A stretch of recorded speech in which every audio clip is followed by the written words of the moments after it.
YouTube पे मेरी किसी भी वीडियो को सर्च करने के लिए आप YouTube सर्च बार में क्लास के सामने अपनी क्लास लिखें। एक्सरसाइज के सामने जिस एक्सरसाइज का आप क्वेश्चन देखना चाह रहे हैं आप एक्सरसाइज लिखोगे तो आपके सामने उस एक्सरसाइज के तमाम क्वेश्चन आ जाएंगे। इसके बाद आपने जो भी आपकी बुक है, चाहे वो सिंगल जो नेशनल जो करिकुलम है उसका एसेंस ही लिख दें, नेशनल बुक फाउंडेशन किया तो NBF लिख दें, पंजाब बोर्ड किया तो PDB लिख दें, या पंजाब जो करिकुलम जो टेक्स्ट बुक बोर्ड है वो लिख दें, या KPK बोर्ड है, जिस पब्लिशर की भी आपकी बुक है ना आपने इस तरह वो लिखना है। आगे सर नदीम नवल लाजमी तौर पे लिखना है। ये लिखेंगे तो आपके सामने उस एक्सरसाइज के तमाम क्वेश्चन आ जाएंगे। इस क्वेश्चन में subtract P from Q, subtract P यानी P को सब्ट्रैक्ट करना है फ्राम Q में से। इस पहली वैल्यू का नाम उन्होंने P रखा है और इस वैल्यू का नाम इन्होंने Q रखा है, तो Q में से हमने P को सब्ट्रैक्ट करना है। अगर हम ऊपर नीचे इनको माइनस करेंगे तो Q को ऊपर रखेंगे और P को नीचे। अगर हम इनको इस तरह करके वर्टिकली लिखते हैं तो फिर Q को पहले और P को बाद में। आइए इनको सॉल्व कर। तो ये P वैल्यू है, ये Q वैल्यू है, तो Q से P को माइनस करना है। इसमें जो लेफ्ट साइड है इक्वल की लेफ्ट वाली को लेफ्ट वाले इसमें से माइनस कर लें। Q minus P equal to, तो पहले क्योंकि Q है तो पहले Q की वैल्यू सारी हम यहाँ लिखेंगे। तो ये Q की वैल्यू आ चुकी है। अब इसको माइनस करना है तो माइनस में माइनस का साइन लगा के इसकी वैल्यू को एक स्टेप में ना ब्रैकेट के अंदर लिख लेना चाहिए। जब माइनस का क्वेश्चन हो ना तो इसके जो जिसको माइनस करना है उसकी तमाम वैल्यूज़ को ब्रैकेट के अंदर लिख लेना चाहिए। 3x4 plus 5x cube plus 2x square minus x। अब ये इक्वल के ये जो लेफ्ट साइड पे है ये एज इट इज रहने दें, इसको ना छेड़ें, इनको बस सॉल्व कर लें। इस स्टेप में हमें ये करना है कि ये वाली value as it is bracket के बाहर जब माइनस का साइन होता है तो जब ब्रैकेट रिमूव करेंगे तो अंदर के साइन चेंज हो जाएंगे। प्लस है तो माइनस हो जाएगा, जो माइनस है वो प्लस हो जाएगा। ये तो मैंने एज इट इज लिख दिए। अब देखिए ब्रैकेट को रिमूव किया, ये प्लस है तो ये चेंज होके माइनस हो गया, ये प्लस है चेंज होके ये माइनस का साइन हो गया, ये प्लस है ये भी माइनस हो गया, और ये माइनस है ये प्लस हो गया। अब यही एक स्टेप का सब्ट्रैक्शन में फ़र्क है, बाकी आगे स्टेप सारे वही हैं। जिस तरह हम ऐड करते हैं वही ऐड वाला सारा मेथड होता है। नेक्स्ट अब इसमें जो लाइक टर्म है, लाइक मीन एक जैसी वैल्यू है, एक जैसी वैल्यू वो होती है जिनका बेस भी सेम हो और पावर भी सेम हो, उनको हम एक दूसरे के पास पास करके लिख देंगे। x4 और x4। इसके लिए एक ये भी होता है कि हम ऐसे करके टिक भी कर सकते हैं अपनी आसानी के लिए, ताकि पता चले कि ये वाली वैल्यू हो चुकी हैं। अब 4 पावर के बाद 3 पावर वाली वैल्यू लिखें, ये प्लस x क्यूब और इधर ये है माइनस 5x क्यूब। अब 3 पावर के बाद 2 पावर वाली वैल्यू प्लस 2x2, ये इसके बाद इधर ये है माइनस 2x स्क्वेयर, ये होगी। और 2 पावर के बाद 1 पावर वाली वैल्यू माइनस x और इधर ये प्लस x वाली वैल्यू भी हो चुकी है। अब इसमें प्लस 1, इधर ही 1 है यानी कांस्टेंट है, इस तरफ कांस्टेंट नहीं है तो ये ऐसे ही रह गया। अब इसमें बेटा जो लाइक टर्म है जो हमने एक दूसरे के पास पास करके लिख लिए हैं, साथ साथ हमने अरेंज भी करते गए हैं, पहले अरेंज करना ज़रूरी नहीं है। अब इनको हम सॉल्व कर लेते हैं। वही रूल जो हमने इससे पहले ऐड में भी सीख चुके हैं कि सेम साइन हो तो हमने उन दोनों को प्लस करना होता है, अगर डिफरेंट साइन हो दोनों वैल्यू को तो हमने बड़े नंबर से छोटे नंबर को माइनस करना होता है। और जब प्लस करके या माइनस करके जो आंसर आ जाएगा तो आंसर में हमेशा बड़े नंबर का साइन आएगा, आंसर के साथ हमेशा बड़े नंबर वाला साइन आना होता है। ये प्लस माइनस का रूल है। अब इसमें देखो दोनों के डिफरेंट साइन है, डिफरेंट साइन हो तो माइनस, 4 से 3 माइनस किया 1, इस तरह 1 लिखने की ज़रूरत नहीं होती, तो बड़े नंबर का साइन प्लस ही है। अब ये क्यूब पे आ जाएं, क्यूब के दोनों के डिफरेंट साइन है, जिसके साथ कुछ नहीं होता उसके साथ 1 होता है। जब आप ये प्रैक्टिस के साथ समझ जाएंगे तो फिर 1 लिखना ज़रूरी नहीं होता, हमें पता ही होना चाहिए कि यहाँ 1 है। अगर डिफरेंट साइन है तो माइनस हो गए, 5 से 1 माइनस किया 4x क्यूब और बड़े नंबर का साइन। अब स्क्वायर वाले पे आइए, ये प्लस 2 है ये माइनस 2 है, डिफरेंट साइन हो तो माइनस हो गया, 2 से 2 माइनस किया 0 यानी ये कट गए।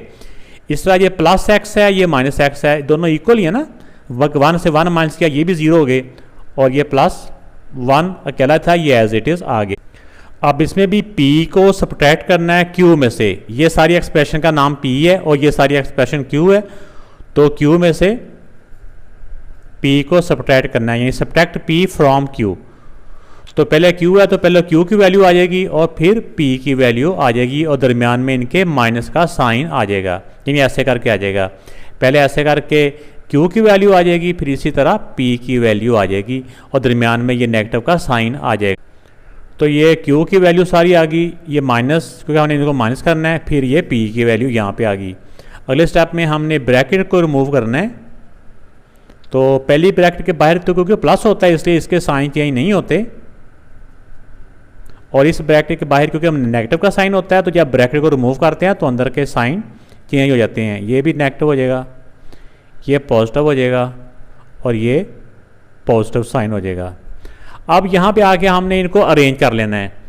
इसमें जो तरतीब है, जैसा कि पहले x वाली वैल्यू है तो पहले x वाली वैल्यू लिख लें, ये प्लस 3x, इधर x वाली ये है माइनस 2x, x के बाद y वाली प्लस 2y माइनस 3y। अब z वाले माइनस 4z प्लस 4z, इधर ये प्लस 1 और इसका भी ये प्लस 1। अब इनके प्लस माइनस का रूल कि सेम साइन हो, यानी हमने सॉल्व करना लाइक टर्म को आपस में, जो एक जैसी वैल्यू उनको आपस में सॉल्व करना है। अब सेम साइन हो तो हमने प्लस करना होता है, डिफरेंट साइन हो तो हमने माइनस करना है। अब जिन दोनों के डिफरेंट साइन है, 3 से 2 माइनस किया 1, 1x, लेकिन 1 लिखते नहीं होते ना बोलते होते हैं, तो ये x और बड़े नंबर का साइन प्लस है। अब y वालों में आ जाए, दोनों के डिफरेंट साइन है, डिफरेंट साइन हो तो माइनस हो गया, 3 से 2 माइनस किया 1, 1y। जैसा कि बताया कि ना 1 बोलते हैं ना ही 1 लिखते हैं, ये आपको समझाने के लिए मैं लिख रहा हूँ। और बड़े नंबर का साइन नेगेटिव। अब z पे आ जाएँ, ये माइनस 4z, ये प्लस 4z, दोनों के डिफरेंट साइन है तो माइनस हो गया, 4 से 4 माइनस किया 0 हो गया। ये भी सेम साइन है तो प्लस हो गया, 1 प्लस 1 2, और दोनों का ही पॉजिटिव साइन है तो ये आ गया। तो ये बेटा इसका आंसर आ गया। इस वाले पार्ट में भी हमने p को सब्ट्रैक्ट करना है फ्रॉम q, तो जिसमें से माइनस करना हो वो पहले आ जाएगा, जैसे q माइनस p। तो पहले q है तो पहले q की सारी वैल्यू आ जाएंगी माइनस, और फिर p की वैल्यू सारी आ जाएंगी। तो यहाँ पे इनकी वैल्यूज़ को पहले पुट करते हैं ब्रैकेट के। तो ये q था, पहले q की वैल्यूज आ गई, माइनस का माइनस आ गया, फिर p था, ये p की वैल्यू आ गई। अगले स्टेप में हमने क्या करना है कि दोनों ब्रैकेट्स को रिमूव करना है। जिस ब्रैकेट के बाहर पॉजिटिव का साइन होता है उसके साइन चेंज नहीं होते, वो एज इट इज आ जाएंगी, और जिस ब्रैकेट के बाहर नेगेटिव का साइन होगा तो उसके अंदर के तमाम साइन चेंज हो जाएंगे। जब भी माइनस कराते होते हैं ना, जिसको माइनस कर रहे होते हैं उसके साइन चेंज होते हैं, तो उसी रूल के मुताबिक ये बाहर माइनस था तो इसलिए इसके साइन चेंज हो जाएंगे। ये तो तमाम एज इट इज़ आ गए। अब ये पॉजिटिव का था, ये नेगेटिव हो गया, ये भी पॉजिटिव है, ये भी नेगेटिव हो गया, यानी साइन इनका चेंज हो गया ना, नेगेटिव बन गया। ये पॉजिटिव था, ये नेगेटिव का साइन बन गया, और ये पॉजिटिव है, ये भी नेगेटिव का साइन हो गया। अब अगला स्टेप ये होगा कि हम इसमें जो लाइक टर्म हैं, जो एक जैसी वैल्यू हैं, उनको हम एक दूसरे के पास पास करके लिख लेंगे। तो अगर हम ऐसे पास पास करके लिख के सॉल्व कर लें फिर भी ठीक है। जब हम थोड़ी सी प्रैक्टिस कर लेंगे हमें अंदाजा हो जाएगा कि एक वैल्यू ऐसी आ रही होती है जो बिल्कुल सेम होती हैं और साइन भी डिफरेंट होते हैं। तो जब वैल्यू भी सेम हो, साइन भी डिफरेंट हो, तो वो हम उनको वहीं पे कैंसिल कर दें। यानी प्लस 1 है, ये माइनस 1 है, तो प्लस 1 और माइनस 1 अगर डिफरेंट साइन हो तो 1 से 1 माइनस किया 0, या दूसरे लफ्ज़ों में कह लें कट गए। अब इसमें 3a²b, अब इन दोनों को लिख लेते हैं 3a²b। अब a²b और कौन सा है, ये a²b है, माइनस 2a²b, ये दोनों हो चुके हैं। अब ab², ये b के ऊपर स्क्वायर वाली वैल्यू अब आ गई। ये प्लस का 3ab² है, ये माइनस का 3ab² है। कि देखिए दोनों वैल्यू तो इक्वल भी हैं, साइन डिफरेंट है, तो जब साइन डिफरेंट होंगे वैल्यू इक्वल होंगे तो ये भी आपस में कट जाएंगी। ये +3 और -3 यानी कि 3 से 3 माइनस किया 0 हो गया, इसको यहीं पे कट कर देंगे तो आगे हमें सॉल्व करने की फिर ज़रूरत ही नहीं है। ये -b³, ठीक है, और ये -b³। अब इनको हम सॉल्व करते हैं। तो अब इनमें देखें कि ये a²b, ये भी a²b लाइक टर्म्स हैं, दोनों के सेम साइन है। सेम साइन हो तो हमने प्लस करने होता है इनके कोएफिशिएंट को। 3 और 2 को प्लस किया तो 5। ये जो वेरिएबल है ये एज इट इज साथ आ जाते हैं, और बड़े नंबर का साइन। इनमें देखें ये भी b³ है, ये भी b³ है, साइन भी सेम है। जब सेम साइन होते हैं ना तो तो इनके कोफिशिएंट जिसके साथ कुछ नहीं होता 1 तो होता ही है ना, तो सेम साइन हो तो हम इनके कोफिशिएंट को प्लस करना होता है। 1 + 1 2, 2b³ और बड़े नंबर का साइन है तो दोनों के नेगेटिव साइन है तो ये नेगेटिव आ गया, तो ये नेगेटिव का 2b³। तो ये बेटा इस पार्ट का आंसर आ चुका है।